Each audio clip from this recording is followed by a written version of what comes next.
Hi, welcome to the second in the series of our Wellbeing Wednesday vlogs and podcasts with myself and Ian Hacon. My name's Gary Burton.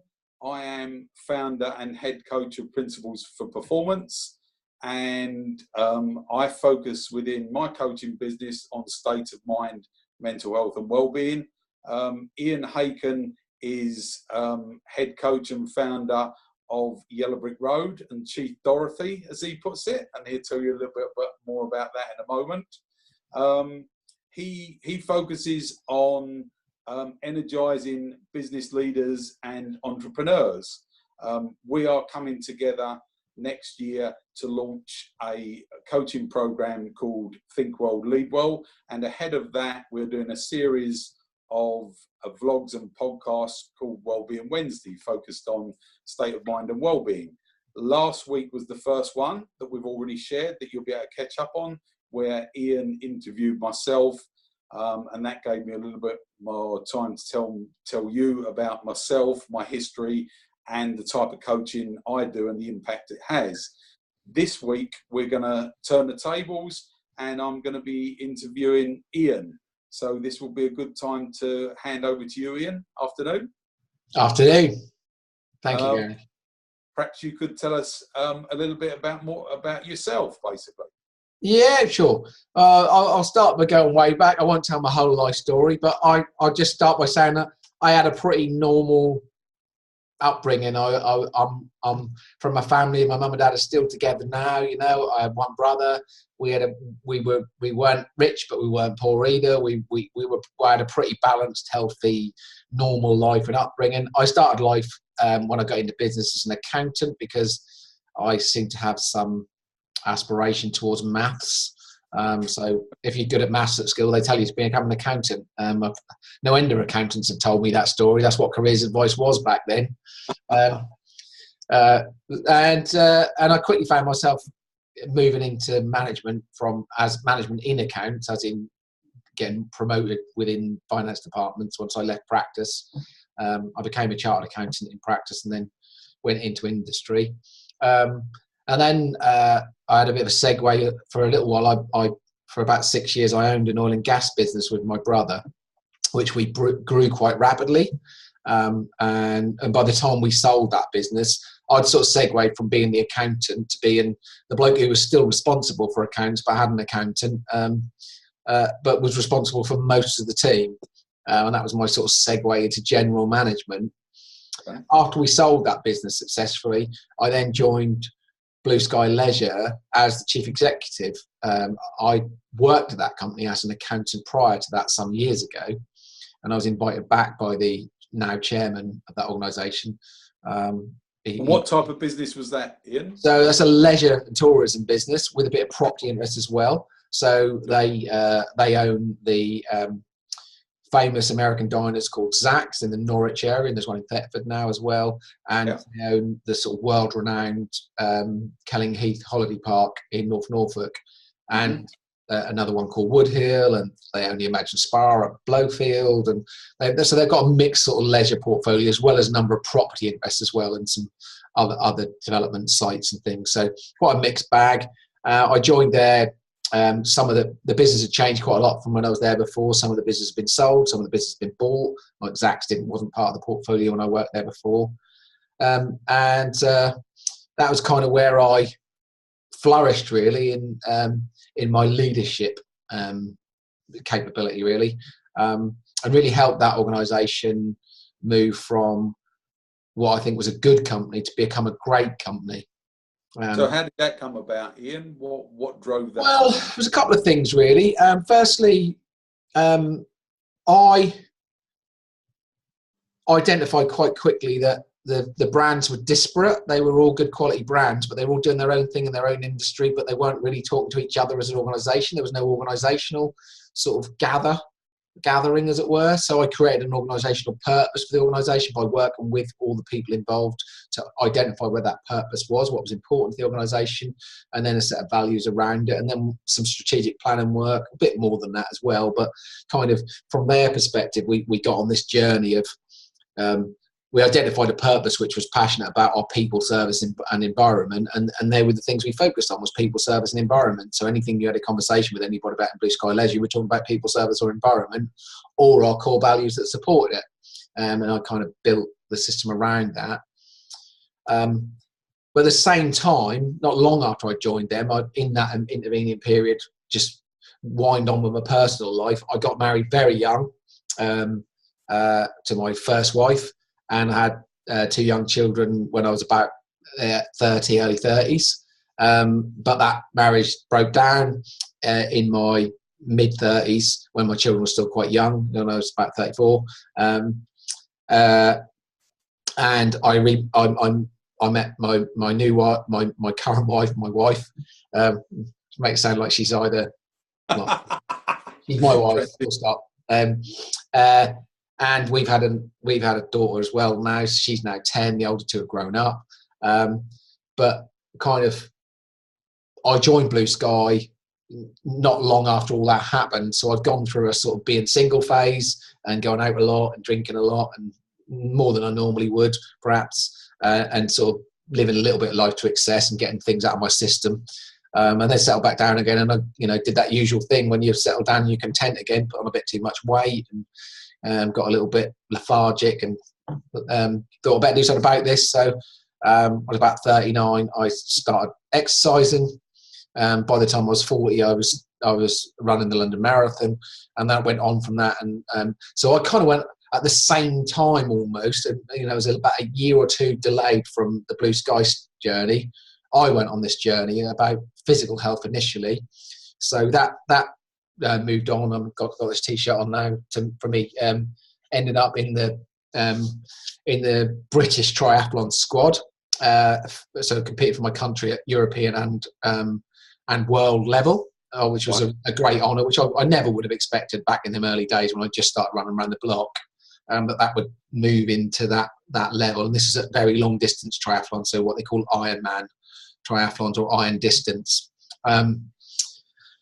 So that was sort of my physical health. But 2 or 3 years into discovering my physical health, I started to invest in my mental health as well. Started to look at mindful meditation. I went on a coaching course that really transformed the way I thought about the way I deal with others. And I read quite a lot of books like The Chimp Paradox and other books and read up a lot about sort of behavioural psychology, positive psychology, and all of these sort of areas around mental health and having a healthy mind as well as a healthy body. And actually the 2 journeys were quite connected, although I at the time probably saw them as me over here getting fit and this over here as Blue Sky on a journey. The more I invested in myself, the more people realised I was turning up better at work. I was showing up, with more vim and vigour and more energy. The more you saw the link between leadership, your physical and your mental well-being, then you saw those 3 coming together. I did, yeah. I kind of thought, well, I was all right. I was a good leader, and I was going to, be good at this leadership stuff. And I'm sure if I hadn't gone on a fitness journey, I'd have done all right as the CEO of Blue Sky Leisure. I'd have made a reasonable impact, and we'd have achieved some stuff. But I just felt that I was just much more present as a leader, being a fit leader, than I was. And I'm talking about all aspects of fitness, just not physical fitness, but the whole thing, the whole package. I was just showing up better in all aspects, whether it was a board meeting or out with the guys on site, or in a one-to-one with one of my team. In particular, in that environment, just became, I think, a more rounded, more complete leader. And that kind of made me think at the time, well, if I'm feeling this must be relevant to other people. And I'd always had this real passion for leadership and personal development improvement. I'm a real self-help junkie. I'll read anything and look up anything about where I think I can do some self-improvement. But nobody's like that, are they? But when we would do any personal development training, any leadership development training in the organisation that I sort of commissioned, as it were, I wanted to be in the middle of it. So I knew there was this thing in me that probably wanted to be the other side of the fence at some point in this leadership journey.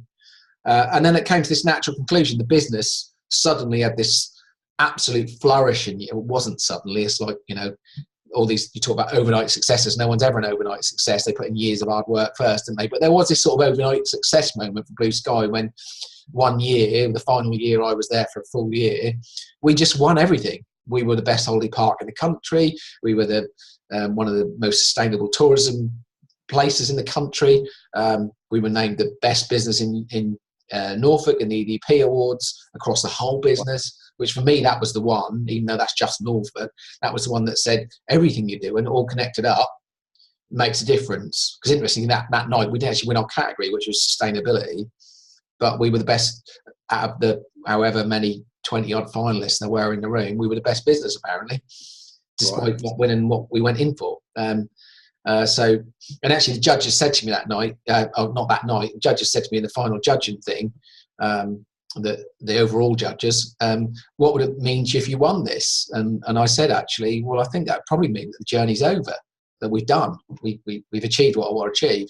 And that's what happened. So from about 6 months after that awards was won, I'd left the business and was well away with Yellow Brick Road and going down this journey, which had been a year in the planning, actually. Okay, how did you make that transformation then? At what point did it come to you that you wanted to go from running a business such as Blue Sky, being a CEO, taking that to the level that you did, to transitioning across to a coaching role? How did that come about? Well, there was a number of triggers. There was going on a coaching course myself, I think, was a big trigger. Realising that coaching as a tool wasn't something that wasn't even in my toolbox before. I didn't really understand what it was. I thought coaching was like sports coaching.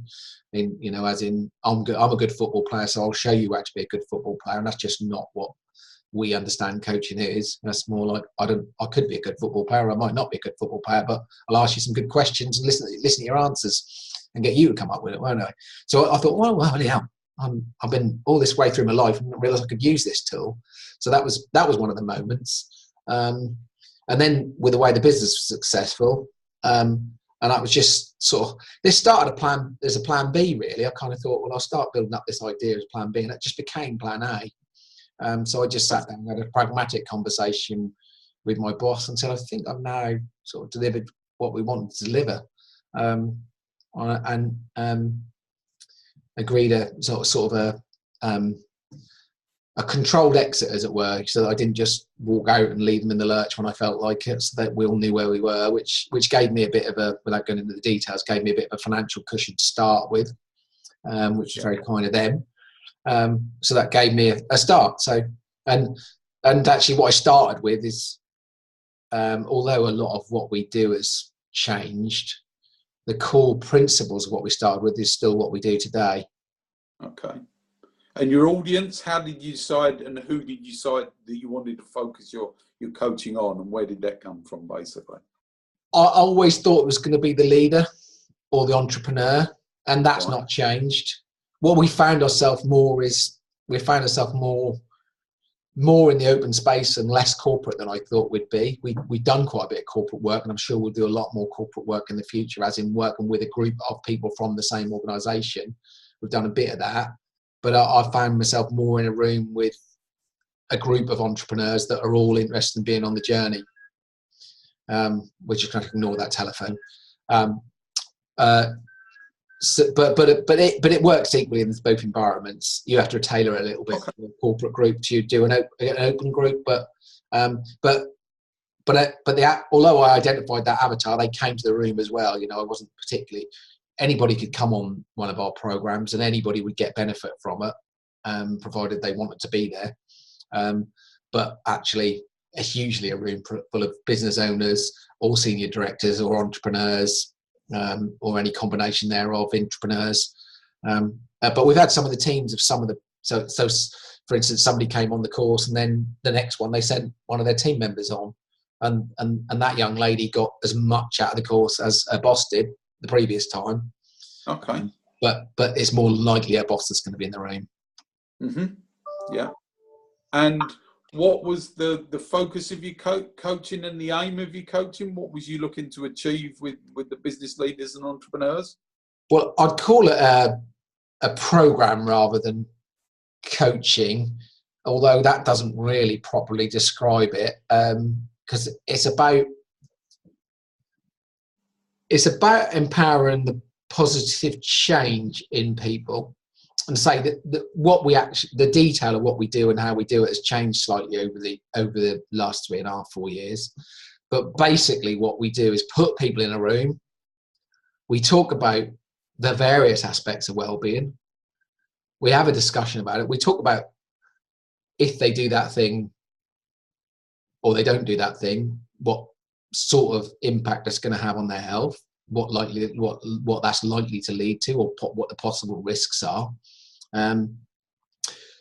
We have some potential solutions that they might want to adopt, but they're fairly loose. But it's about having a discussion as a group and saying, okay, if we say, let's say we're talking about physical exercise, which we call moving, we'll have a discussion as a group, and the group will debate what that means to them, and individually they'll decide how they want to take that forward. I'm the first to say, although I've got a lot of knowledge of physical health because obviously of what I've done in my triathlon career, as it were, which I call a career, it's almost like another job. I'm not a physical trainer. I'm not a PT. I'm not making them put rucksacks on and making them run around Mousehole Common when in the lunch hour. It's not that sort of session. It's about actually identifying what's right for them. So that lady I referred to earlier, the boss of the other young lady, for her, that was committing to a number of long distance walking challenges, was what she decided was right for her health. Another guy made a big commitment to start to continue this stop-start relationship and stay with this stop-start relationship with CrossFit. Right. They were the things that they decided in those sessions that they would do about their health, about their physical health, about what they would do about getting more exercise. And then the peer network supports that. So they decided in that session that was one of the actions they were going to do. The peer network were there for the rest of the course for the rest of that 3 months, however long it was after the physical health day, and they're holding each other to account, and they're holding each other to account afterwards as well, and as well as having the availability of me to talk to them on a one-to-one basis during the process as well and afterwards. So they kind of got that accountability to the coach as well, or they might want to have a deeper dive with me about, okay, I'm thinking about this sort of challenge. What do you reckon? Where would I go about finding information about that sort of thing? Mm-hmm. So that's typically how it works. And I've focused on something about physical health there, but I think it's important to say that, we work across all of the core spectrum, all the core tenets of well-being. So we'll be talking about that one day, but, so what we eat, how much we move, how much we sleep are sort of the physical things, but they obviously cross over with mental. But then we talk about what kind of purpose people have in life. We do a bit on time management, because if you're not managing your time right, you're gonna fall foul of yourself and get yourself stressed out because you're not hitting your deadlines, or you're not doing this, that, and the other. Plus, if I'm going to try and convince you that getting more physical exercise is, or you're going to convince yourself rather that getting more physical exercise is a good thing to do, you probably want to create some time in your diary in the first place. But then we also look at grit, which probably others would call resilience. So we look at how you can foster more grit in yourself, how you can foster resilience, how you can be stronger when you're in those adverse situations, which I think is one of those areas that's probably got a lot of crossover with your methodology. And also we talk about headspace. So we talk about not just clarity of thought, playing back into what we talked about with your stuff last week in terms of how, am I allowing myself to think clearly about a situation, but also have I actually decluttered the mind enough? Am I using mindful practices? But we also do some stuff around decision making as well. How do you make a good decision? Some simple decision making models. So there's a bit of a mix, that one, and it sort of crosses over quite strongly with the grit one. So we've gone from all of the physical health things right through to the mental health things, and covered the whole spectrum. And covered, if you look at, there's lots of different systems about what makes up well-being. But Right. we pretty much tick all of the boxes with the exception of, I know Gallup measure sort of financial. I missed one. I missed Tribe, which is about the team. So that's there's the what, 6 or 7 key there's 7. topics, Yeah. 7 key topics, basically. Yeah.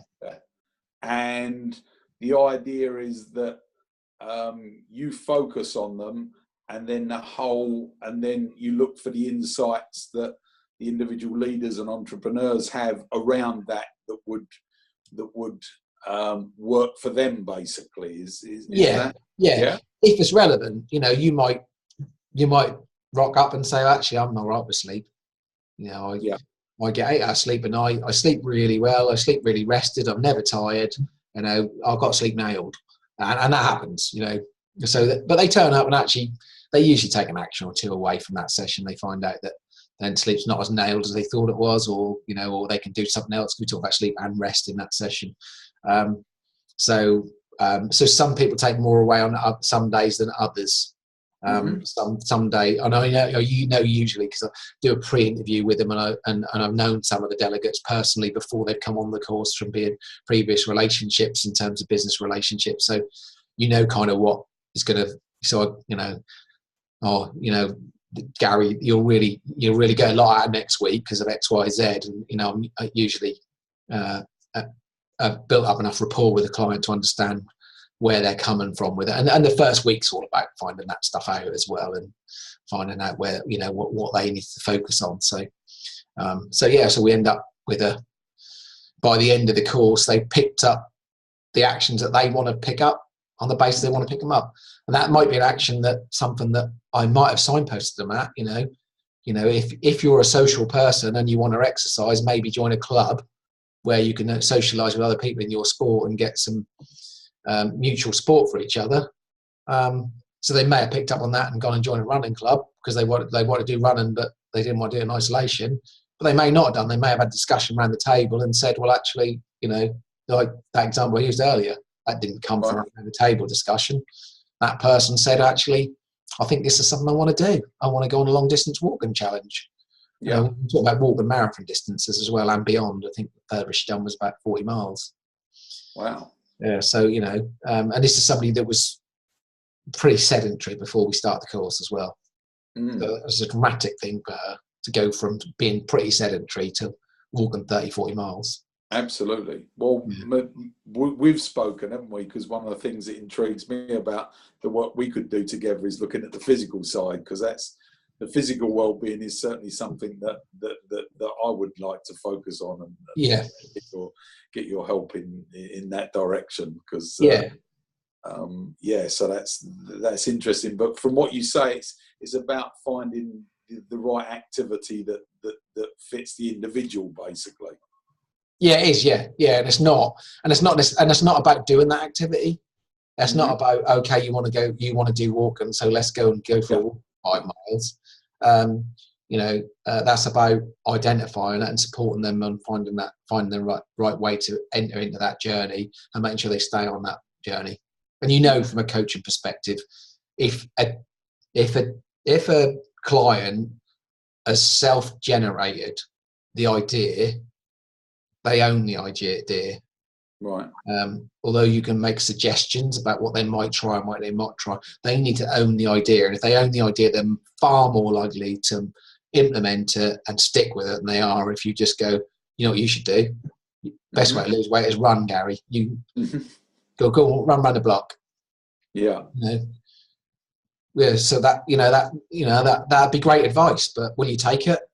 Will you get off this call and go for a run? Probably not, because that might not be right for you, and you hadn't thought it through, and you hadn't processed it and owned it, have you?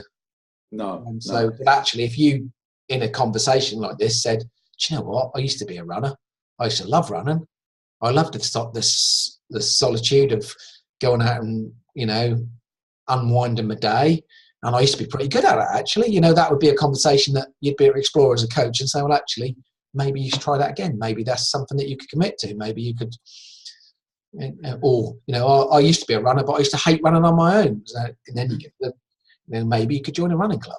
Maybe you could run with others. Maybe you could find a mate. All these kind of things that Using running an example there, but it might be going to the gym, it might be gardening, it might be.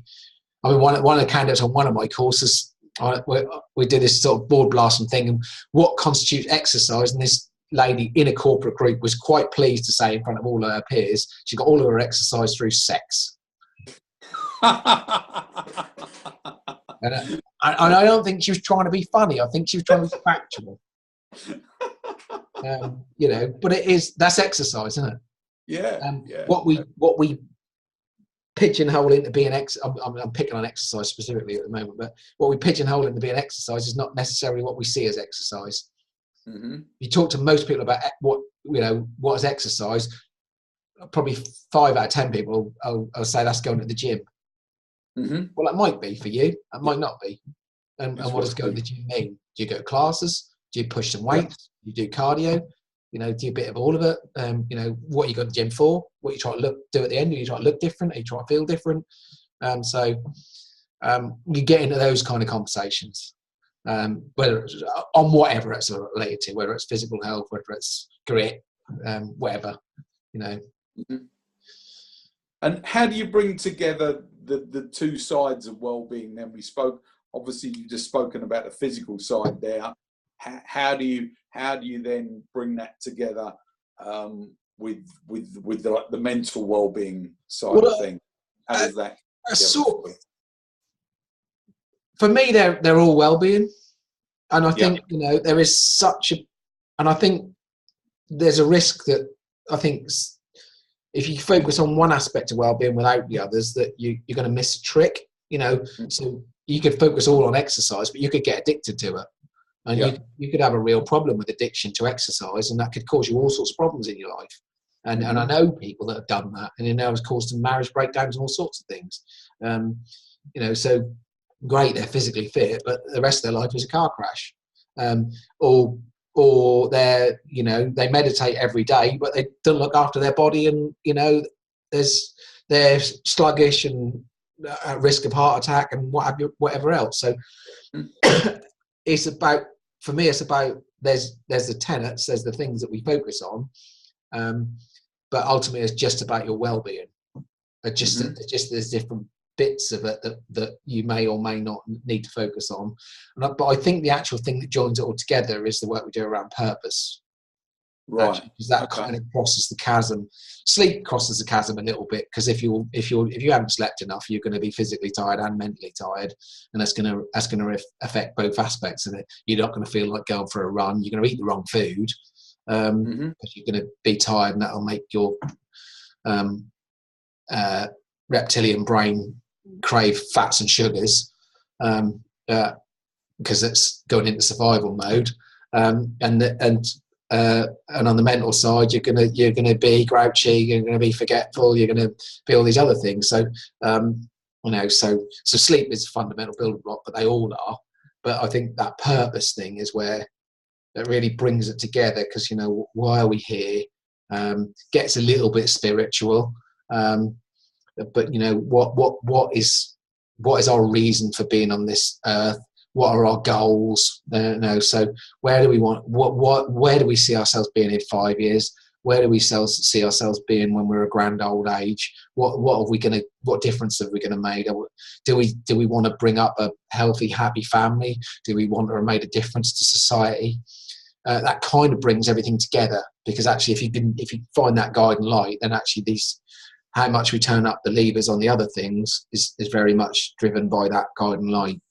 Yeah, and so that's purpose from all aspects of your life. Purpose from both your personal life and your business life, bringing those together. Yeah, very much so. I mean, it's really that's a really important thing, because like for me, that there's just life, and people talk about life balance. Well, that's irrelevant. It's just life.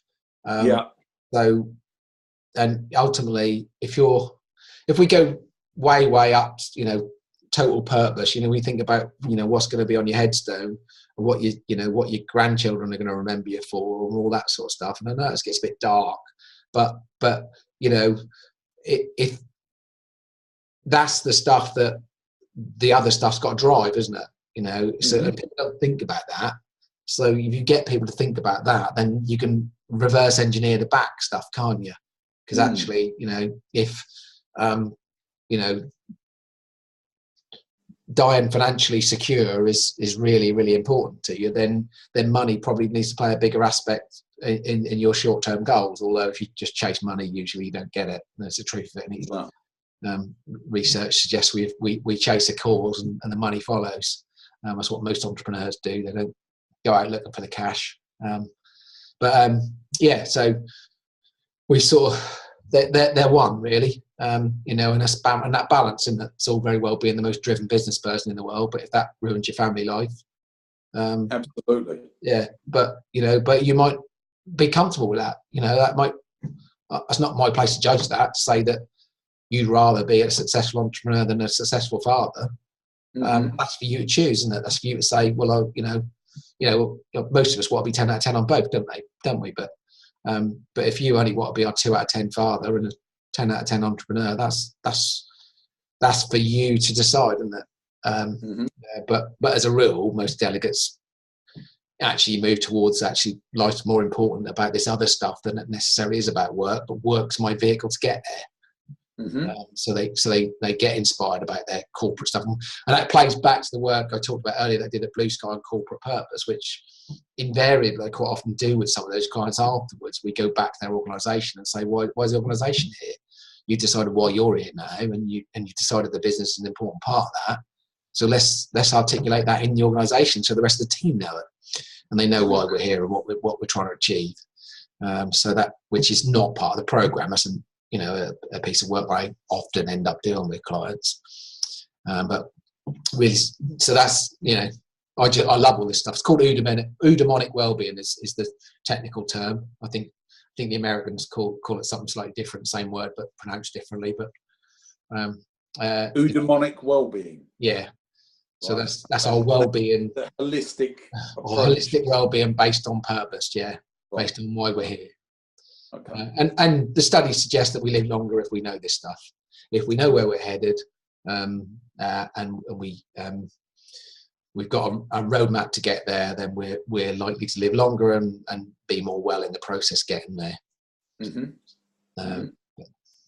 So that's what you'd focus on. And so typically, what would be the structure of your program then, Ian? How long would you work? So at the moment. Typically, we try and be quite intensive. We try and have a lot of touch time with the clients and have them have a lot of touch time with each other in terms of making sure this peer-to-peer accountability and coach-to-client accountability is the thing that makes the change, not me standing at the front of the classroom lecturing about what's right and wrong. That's the bit. They've already decided they want to change. They walked in the door, didn't they? They paid us a fee to walk in the door and spend 3 months with us. So they're already in. We've got to facilitate the way they best get out that outcome, and that's not by standing and lecturing to them. So typically our program consists of a face-to-face session. We usually start that with maybe a breakfast where we'll talk about what's been going on for the last little bit of time since we last met, where people have had successes and failures. The first week's a little bit just getting to know each other. Then we'll do 3 or 4 hours of structure, of framing one of the areas, deciding how important it is to everybody, getting them to rate themselves on basis of where they are with it and where they want to be. We've got a bit of a gap analysis for them, and then we'll spend the rest of that session in discussion. A little bit of talk from me and more talk from them around a few exercises to get them to go, actually, I'm going to change X. And they might come up with 1 action, they might come up with no action, they might come up with 5 actions, but something that they're going to make a change on in their life. Then we make sure the embedding process, what we do with that, sometime between that session and the next session, which is usually a fortnight later, I have a one-to-one with them. So that might be, Ian, I've got this thing that I didn't want to say in front of the others. Can we have a bit of a chat about it? I was uncomfortable saying in front of the others, although that rarely happens, to be fair, because the peer-to-peer group forms so strongly, so quickly that once they've all cried in front of each other and the barriers are down, and the circle of trust is there, and they're more honest with these people than they perhaps are with anybody else around them. But also that session could be used for, I need to dive a bit deeper. I said I was going to run a marathon, where do I go about starting with that? I said I was going to adopt this time management technique. I'm getting a bit stuck here. What do I do? What can we do to? So that turns into a coaching session, really. Then, as well as that, before we got to the next session, we've all got together virtually like this. We've had a Skype call, as many as we can on the same time of the day, same day every other week, and we got together and talked about what we've done in the last week. So that's a bit of midpoint accountability. It's only a week, but it's important to keep that momentum up. And then the next week we're back there again, having breakfast, talking about where we were. So there's loads of dialogue going on all the while, and we're building their portfolio of actions, aren't we? First week they had 1 or 2, now they've got 3 or 4, then they got 5 or 6. It's growing and growing, and some weeks they're going to take more than others, but they're gradually embedding them as well. So by the time we get to the end of the course, they've got a number of actions which you might think on paper, well, by the time we get to the end of the course, we're going to have 14 actions. Who the hell's going to deal with 14 actions? But they do. Because they put some of them to bed and they're committed to them, some more than others. And when you go back to them 6 months later, there's key trigger actions that have changed their whole behaviour. Like the lady with the walks, that was the trigger for her. That was the key trigger that unwound everything else. Because actually, like so for instance, you find, if I'm sure you've done this when you've exercised and things in the past. If you exercise more, you think more about what you eat. Yeah. Some people don't. Some people think I've had a run around the block, I'm going to have a cake. But most people think, bloody hell, if I've done that, if I've been and done that, last thing I want to do now is eat that cake. Or drink that beer, and you just think twice about it. And I'm certainly in that camp. So some of these trigger actions, whatever they might be, then kind of help with the other actions to embed them, don't they? And then you're on a positive well-being journey. Then, say whether it's physical or mental or both. Well, actually, because I'm doing this, I can do that. I've got more headspace to achieve more, so I can bring these other steps in. So actually, this list of maybe 15 actions or more gets done, or the important ones do anyway. Yeah, great. And how do you measure? What does it look like at the end of the program in terms of how somebody assesses what's been impactful for them or not? How does that come together? Well, we do some quantitative scoring. Every session at the beginning I ask people to rate their overall well-being on a scale of 1 to 10. And at the beginning of every session I ask them to rate that particular aspect on a scale of 1 to 10. And then we're constantly reevaluating that throughout the process. So we're asking them, at the end of that session, what do you think you could get that score into? Now you know what you know and what you've committed to what you committed. And at the end of the course, we're asking them to reevaluate those scores. And then I try to go back, I've systemised that now, to go back to them at regular intervals after the course is finished and say, it's been 3 months, it's been 6 months, where are you now? Where do you feel you are on those scores? Even if it's just the overall well-being question, because they're not going to want to answer me 6 or 7 questions 6 months later, but the overall well-being question is a good barometer. And if it's dropped significantly, I can opportunity go back to that client and say, why is that? And then we usually find out why. So it's not scientific, but it's the way they feel about where they are. And your 9's going to be different to my 9. That's subjective. Absolutely.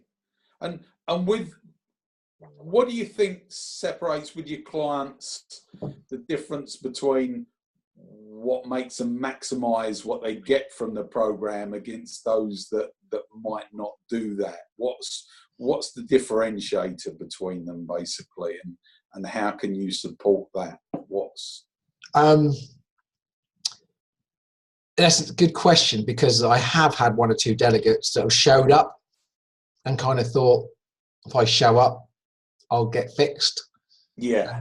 And they've left and they've come out the other end and actually, I've had one that's been on twice and done that. And I think they got something out of the course. They did, but they didn't get the same amount as I felt the others got out of the course. Okay. And I think how it shows itself up as they don't instigate the coaching calls. Okay. But the reality of that is their commitment in the first place, the process, and that they've showed up, they've turned up for the days. Sometimes they don't turn up. They come up to some sessions, not all of the sessions. Everybody else is there every time, and they get that sort of well, why haven't so-and-so showed up? Why aren't they here? You know, they're all a little bit annoyed with the person on my behalf, on the course's behalf, because they're all on this journey together. But so maybe they've not been fully committed when they've joined, and that's something that, and I've tried to engineer that out now by making sure that I have a decent coaching conversation with them before they join. You know, in the early days, you want to, when you're starting something up, you want to get people in the room, don't you? And you want to have a successful course. So you got a pulse. You're going to pay the money, turn up. Whereas now it's kind of, I'd be a bit more choosy of that person that is kind of, I don't really know why I'm coming, but I'm going to give it a go. You want to make sure it's right for them, basically. That's the most thing. Yeah. No, it was interesting because obviously I asked that question because, you know, we intend to bring our coaching methods together, our understandings together. Yeah. And what we're looking to do is for us to work together and me focus with our clients at first on where their experience comes from and their understanding of how they think the outside world drives how they feel, from whether they feel motivated and happy and really willing to get stuck into something, or whether they're feeling stressed or anxious. And when they're feeling like that, that's from that place they struggle to actually implement things. And one of the key areas that we're going to look like is that doesn't actually come from outside of them. That comes from their thinking in the moment, basically. And quite simply, the less they have on their mind, the less busy-minded they are, the more capable they are to showing up and taking on board the work that you do with them, basically. And certainly that was what excited me about the idea of working together, and that principle. I think in one of the promotional videos I've done early on to talk about this, I talked about this notion of you opening up the can and then me kind of filling it, you know. And I think that's a good analogy, and that gets over that issue of someone showing up because they probably think they should, but then they're not really committed to the journey, because by the time they've been through any work with you, they'll know whether it's their well-being they want to sort out or not, won't they? Absolutely. And if they don't, great, you know, we've established that they've had some great work from you about the way they think. But if it's not, if they don't want to invest in the things that we talk about, then we've identified that at that stage. Yeah, definitely. But I think they probably mostly will. Yeah, and I think it's key that they see that things like resilience and motivation, which is what drives them on, is an innate thing that's inside of you and not something you've got to acquire from outside of you, basically. You're right. And, you know, and interesting because we use, to measure that, we use Angela Lee Duckworth's grit scale. Right, okay. Which is 12. How does that work? There's two different versions. There's one of those typical sort of questionnaires where you know, in this situation, are you highly likely or unlikely to do this thing? And some of the questions are reversed, that you can't just go, I'm highly likely on all of them, therefore I'm a 5 out of 5. You end up with a score out of 5 for your sort of resilience score, your grit score. And interestingly, when I ask them to scale their grit on a scale of 1 to 10, that's usually, not always, but usually, that's usually half that number. You know, if they say they're an 8, they usually score a 4. It's not always. Some people are other way, but then that broke us a conversation about what does that mean? You know, if you're, you know, and actually that, as Angela talks about in her work, you can cultivate that. You're not fixed. There is some science that says that, people that have got really high grit scores, she's done a lot of research based on, I've forgotten the name of it, but the American version of Sandhurst, the American military college for that's really, really hard to get through. And it wasn't education, it wasn't West Point. Is it West Point? Yeah.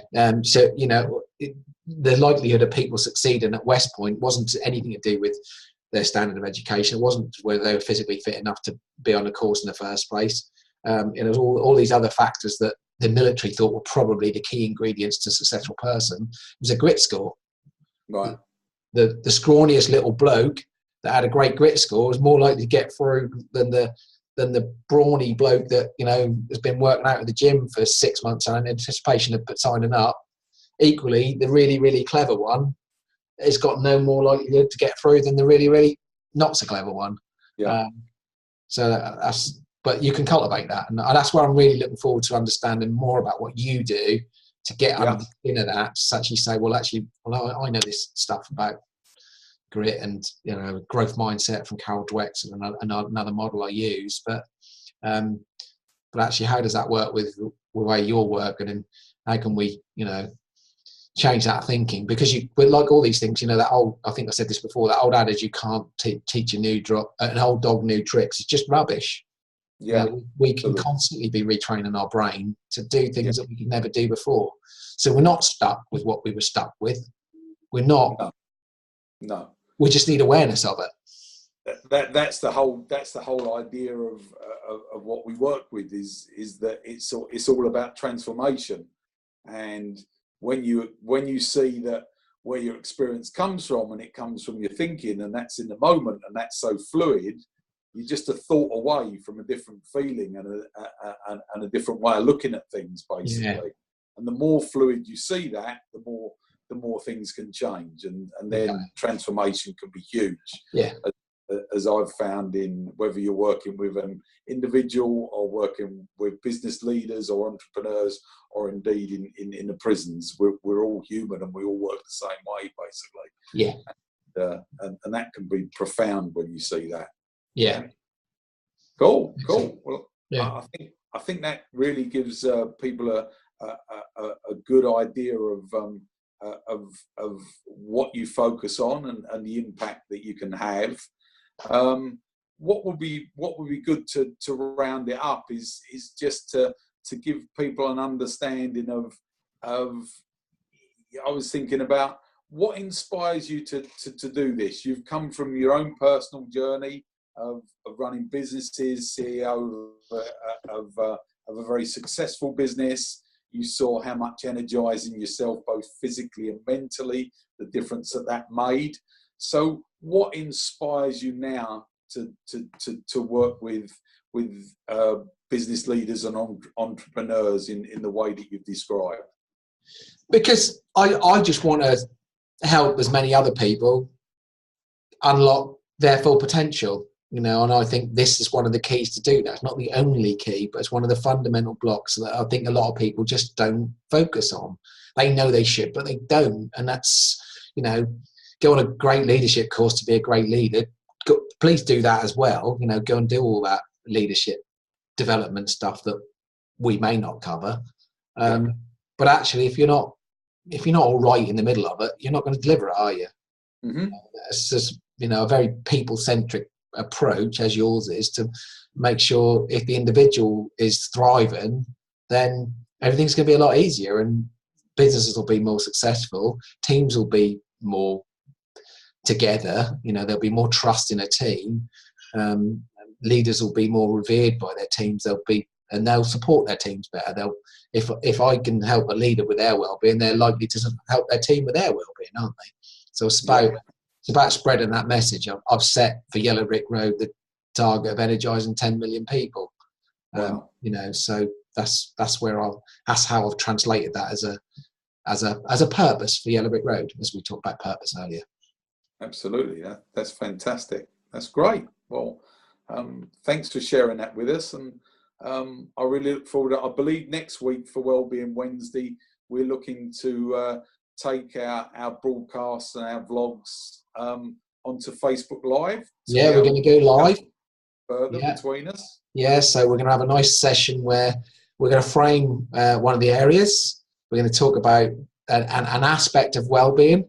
We're going to pick it apart. We're going to work together, bit of coaching of each other on that particular area, bringing in our own methodologies to each other, and we're going to invite others to contribute to that conversation and get involved. So I think that's going to be a really interesting thing that will unfold, and I'm sure we'll change direction a little bit based on what people that are viewing this videos want to hear and see. But I'm looking forward to unpicking over the next few weeks a lot of what we do together and showing some real live results of it. Brilliant. Yeah, I'm looking forward to that as well, and finding out what other people want to focus on, and as we work through, see what their insights are as well. Yeah, and working with them, that'd be superb. Excellent. Brilliant. Thank you very much, Ian. Right. Cheers, Gary. Thank you. Bye. Bye.